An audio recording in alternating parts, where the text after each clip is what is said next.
What is going on, everybody? Super Yankee for Life here once again, and it has been a very, very, very long time since I've done a video like this where I've sat in front of a computer screen and talked about random stuff, whether it be about uh, sports, video games, other jibber jabber.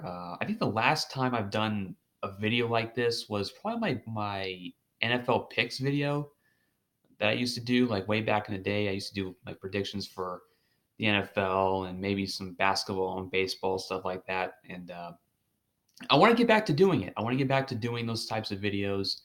Um, but yeah, I want to talk about something very different here today, and that is my predictions for NXT Takeover New York. I believe I've done a wrestling video before on my channel, which I did a WrestleMania 30 review and the Monday Night Raw after WrestleMania 30 review, all in one video. I think it's probably one of the longer videos on my channel, probably the longest I've ever done. Um, I'm still very passionate about wrestling, but my interest has gotten very low in recent years. Probably because just the product that WWE has put out has just not been good. As far as main roster stuff, NXT they're still at the top of their game as far as that whole brand is concerned. I think Triple H has done a wonderful job with that brand. But I can't sit through a Raw and SmackDown in its entirety anymore. Anything that I don't like, I change the channel almost immediately, and I see, oh, there's probably some basketball on or a different show that's on that is worth my time. But yeah, NXT Takeover New York probably is going to be one of the biggest takeovers that they've ever done, if not the biggest. Um, there are 5 matches, I believe, on this card. All of them are title matches, which is awesome. It would be really easy for them to like slip in some non-title match that wouldn't mean anything. But I'm glad that all these matches are for championships here at Takeover New York, which is technically Takeover Brooklyn 5, if we're being honest. But I guess the reason they changed the name of it is because they just had a takeover in Brooklyn last summer during SummerSlam weekend. So I guess the reason for that is because they don't want to oversaturate the name of Takeover Brooklyn. That's just my best explanation for it. But it doesn't matter. It's not a humongous deal. Um, but anyway, yeah, Takeover New York.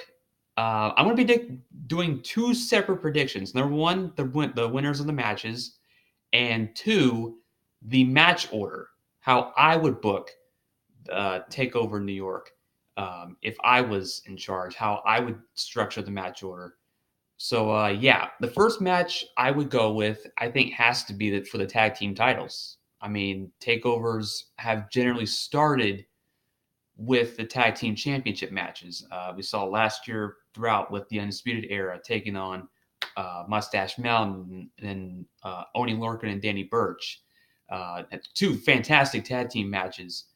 I think also they opened with the Authors of Pain and Takeover Philly, and then we saw this past January with them in the War Raiders. Great tag team match, by the way, as well. So I figured since takeovers usually start with the tag team titles, I think it would only make sense that they would start with the tag team championships here in Takeover New York. So we got the War Raiders, Hanson and Rowe defending the titles against the winners of the Dusty Rhodes Tag Team Classic. Those 2 individuals being Ricochet and Aleister Black. I think this is a pretty foregone conclusion who I think is going to win this match. Uh, I think for a few reasons. Number one, Ricochet and Aleister Black are scheduled to be wrestling at WrestleMania for the SmackDown Tag Team titles in a Fatal 4-Way, and I just don't see them taking the the tag title belts from NXT into WrestleMania. Um, so I think just based off of that alone, I think the War Raiders should retain here. And besides, they just won the belts a few months ago from the Undisputed Era. So it just wouldn't make sense to take the belts off of War Raiders when they haven't really gotten a chance to do anything special with them. I mean, I think they're a great tag team, but I think they need more. They need a good tag team to beat. Even though Ricochet and Aleister Black are kind of a thrown together tag team for the tournament, but I'm going to go with the War Raiders to retain, and which should still be a great match. But I think we all should expect the War Raiders to retain. I think the outcome is a little bit too obvious, but still, it's still be a great match to kick off the show. Second match, I would begin with the second match afterwards. I would go with is the Fatal 4-Way for the women's title. I think that would be a great. I don't mean this in a bad way, but like a great way to cool off from the tag team title match, which I think will be a great match as well. But yeah, I do think this. I would put the women's title match second after the tag team title match. And I think the Fatal 4-Way here, I think, has a lot of great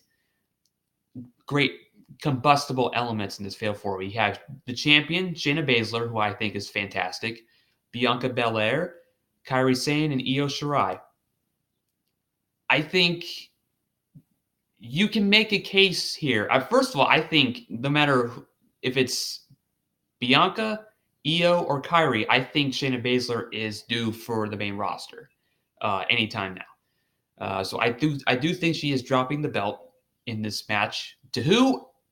I don't know. I'll go my best guess here. I will say Bianca Belair gets her moment. I think she took Shayna Baszler's best shot at Takeover Phoenix. Takeover Phoenix in January. She had a great showing in that match.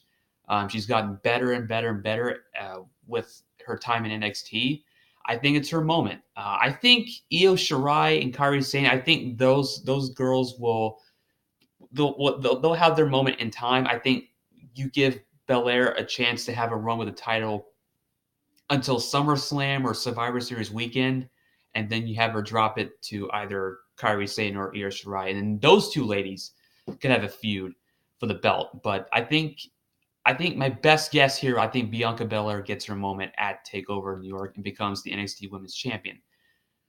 So yeah, I think that those four women will have a great match. I think the athleticism, the just the combustible elements, like I said, I think will all make for a great Fatal 4-Way. And there was supposedly this was going to be a ladder match. And if it is a ladder match, I would actually save that for the middle of the show and put something like the North American title on second between Matt Riddle and Velveteen Dream, which I'll get into later on. But I do think, and if it does become a ladder match, I would put that in the middle, like I said. But if it's just a standard Fatal 4-Way, I would put it on second and have it be that. But yeah, I'm going to pick Bianca Belair to win the title at TakeOver New York. The third match, I would actually put the UK title right smack dab in the middle of everything that's going on for TakeOver New York. I think this, for me, this might be the match of the whole weekend, for whole WrestleMania weekend. That's not including like the G1 Supercard or WrestleMania. And I'm just going to get this out the way right here. I should have mentioned this towards the beginning. I am not reviewing WrestleMania. I am not previewing WrestleMania, rather. I am not going to sit here and talk for 16 and previewing 16 matches for an 8-hour show. I'm just not doing it. It's just, especially when like most of these matches I don't care about. Like I don't care about the Intercontinental title match, and it pains me to say this. I don't care about Samoa Joe versus Rey Mysterio, even though they're two of my favorites for the U.S. title. I don't care about the tag team titles. I'm pretty sure one of them don't even have a match at WrestleMania. Those being the Raw tag team titles. How am I supposed to care about that stuff? And then, AJ Styles versus Randy Orton, which is one of the few matches I actually care about, along with Kofi Kingston, along with the women's main event. Everything else is I just don't care. And WWE has given me and a lot of fans a reason not to care about most of these matches at WrestleMania. I just don't care about 13 matches out of the 16 that are advertised, or 15. Like, it's just I don't get it. So yeah, I am not reviewing WrestleMania 35. If it's good, I will review it. I will come up here and I will eat my words, and I will say I'm sorry. But yeah, I am unless it becomes one of the greatest WrestleManias of all time, I am not reviewing WrestleMania 35. I'm not doing a predictions video. I am not doing anything like that. The G1 Supercard, maybe, maybe I'll do one tomorrow. Today's Thursday. I will probably maybe do it for Friday, if I feel like it. But I'm not really. I don't follow New Japan enough. I know the big names like Okada and Naito and Ibushi and Jay White and Tanahashi and all those guys. But the other guys I'm not really familiar with, along with the guys from Ring of Honor. But I do plan on watching the show because it's G1 Supercards in Madison Square Garden. Good for them for selling out Madison Square Garden. But I will watch the show, and if it's great, then I might come up and review it. But anyway, enough about G1 Supercard. Enough about WrestleMania. Let's talk about finish up here with this review, or not review, but preview. I keep mixing up preview and review so much. Yeah, I would stick the UK title in the middle of this show between Walter. I know probably some people pronounce it like Walter or whatever, versus Pete Dunne. I can't see Pete Dunne retaining this title here. I think him having the title for almost 2 years is impressive and something that doesn't happen very often in WWE anymore. Somebody holding the title for that long. I mean, usually you see like a year-long title reign, like a AJ Styles did for the WWE title, and then Brock Lesnar, even though him showing up half the time doesn't technically count, or should it?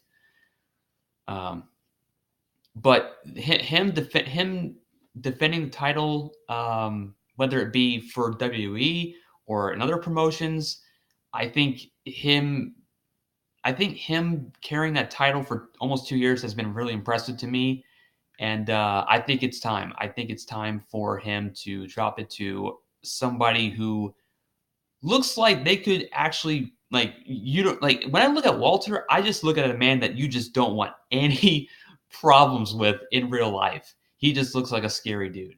Um, and that's not to say Pete Dunne's not a scary dude. Like, he just walks around with with a scowl on his face. Like, he's just an intimidating person. But Walter is something fierce. But I'm going to predict Walter here to capture the UK Championship. I like the fact that they're doing this match at a major takeover show. That's not a disrespect to the UK lads. I enjoyed the first UK takeover in Blackpool, but I think it's time. I think it's time for Walter to win the UK title. I think I'm surprised he didn't add some type of stipulation here. I think this match could have used it, but that's just me. It's fine the way it is. But I'm going to pick Walter to win some gold here at UK at the Takeover New York. The second to last match, I would put the North American title in this spot between Matt Riddle and the Velveteen Dream. I do think I would put this match on second to last, just to kind of cool off. And that's not to say that people won't care for this match. I do think people will be invested in this match, but I do think there will be some matches that get more spotlight and more heat from the crowd than others. That's just the way it is. Even for a promotion like NXT, there's just some matches that you look forward to more than others. That's just that's just the way it is for me, and for a lot of people. But I'm going to predict Matt Riddle to win the North American title over Velveteen Dream. I think him having some gold around his waist will do a lot of good for him. I think the Velveteen Dream, much like Shayna Baszler, much like Aleister Black, much like Ricochet, are just due for the main roster at any time now. And in the case of Aleister Black and Ricochet, they've already made their main roster debut. So, I expect Ricochet and Aleister Black to be on Raw and SmackDown Maybe one of them goes to Raw, one of them goes to SmackDown, or maybe they stick it's a tag team. I don't know. Anyway, but yeah, I think I expect Velveteen Dream to be on either Raw or SmackDown after WrestleMania, or maybe he's part of the Superstar shakeup that happens a couple weeks after WrestleMania. So I'm going to predict Matt Riddle to win the North American title from the Velveteen Dream here, and which should be a really good match. So yeah, there you go. Last but not least, which I think is definitely the match that should go on last. It is for the main championship. It is the main event. It's the match that I think is probably the most unpredictable out of all of these matches so far, and that is for the vacant NXT championship. I hate having to say that so much because I wanted so badly for this storyline to come to a close between Tommaso Ciampa and Johnny Gargano. I just, when the news broke that he hurt his neck and he had to have surgery, that just broke me because like this storyline was so good between the two of them, and we're not going to get a conclusion to it, which makes me sad. But yeah, it still should be a good match between the likes of Johnny Gargano and Adam Cole, Bebe, for the vacant NXT Championship. 2 out of 3 falls, which I think is a pretty cool stipulation to have added into the match. I think it should be a foregone conclusion that the Undisputed Era will get involved at some point. As for a winner, as for who I'm predicting to win this match, I think, like I said before, this is very unpredictable. You can make a solid case for both men to win this championship match. You can look at Johnny Gargano with his journey to the NXT title, chasing it for almost 2 full years. And you look at Adam Cole, who really, you can make a case for him being NXT champion. I think you can trace it all the way back to his debut at Takeover Brooklyn, and it was Takeover Brooklyn 2, I believe, or 3 was when he made his debut. He held up the NXT title. He made his intentions very clearly that he wanted to be NXT champion. And for the life of me, I don't know if it was just bad timing or whether they just wanted to hold it off until now. But I do think him being NXT champion is kind of long overdue. And same can be said for Gargano, which, like I said it before, I'll say it again. It makes this match very unpredictable as far as its outcome. For me, I've always been invested in the story of Johnny Gargano in the sense that he's been chasing this championship the whole time, ever since TakeOver Philly, really, back in 2018, where he was trying to take it from Andrade Cien Almas. I don't care if WWE shortened his name to just Andrade. I'm calling him Andrade Cien Almas. Okay? I don't care. I'm still calling him Andrade Cien Almas. Anyway, ever since he was trying to take the title from him, he's been chasing the championship. From whether it be from Almas or Ciampa, he's been chasing it. For him to win the belt from somebody other than Ciampa would just kind of feel like a letdown, because as much as him winning a championship meant a lot, it would also mean even more to win it from his former best friend, his main adversary, that being Tommaso Ciampa. But of course, Ciampa is not there. He's out for a year now following neck surgery. So I think because of that, I think it would mean a little bit less to me if Gargano wins the title here from in a vacant championship match, as opposed to as opposed to it being from Ciampa. That's just my opinion. Some people will feel like he's been chasing it long enough. He deserves it, and I am not going to disagree with that 100%. He deserves to be NXT champion. But to just win it from anybody else other than Ciampa would be it would just kind of be of a letdown for me. And I think Adam Cole, it's his time for the title. I think that title has been made for him, especially with him being the leader of a faction in the Undisputed Era. So I'm going to go with Adam Cole to win here. Now, I do think there will be some shenanigans involved. I do think might be even a potential surprise. I don't know. Maybe somebody can turn on Johnny Gargano. Maybe his wife, Candice LeRae, can turn heel. There were some rumors about Undisputed Era potentially getting a female member, which I've always wanted. That could be Candice LeRae. That'd be really cool. And maybe she can come in and cost Johnny the match at towards the end there. Um, but I'll go with Adam Cole to capture the NXT title, and then whether it remains to be seen whether people actually will still want to see Johnny to become NXT champion, and have him chase the title again remains to be seen. But for me, I would put the title on Adam Cole, just because I don't think Gargano winning it from anybody else other than Ciampa would be a fitting way to end this story. But yeah, those are my predictions for NXT Takeover. I'm sorry I kind of went off the tangent a little bit in parts because it's been a long time since I've done a video like this. But yeah, I'm looking forward to Takeover in New York. Man, I think top to bottom, this card is going to be really, really, really, really good, just like all the other takeovers have been. But yeah, hopefully you guys enjoyed. Until next time, Super Yankee for Live signing off. Peace.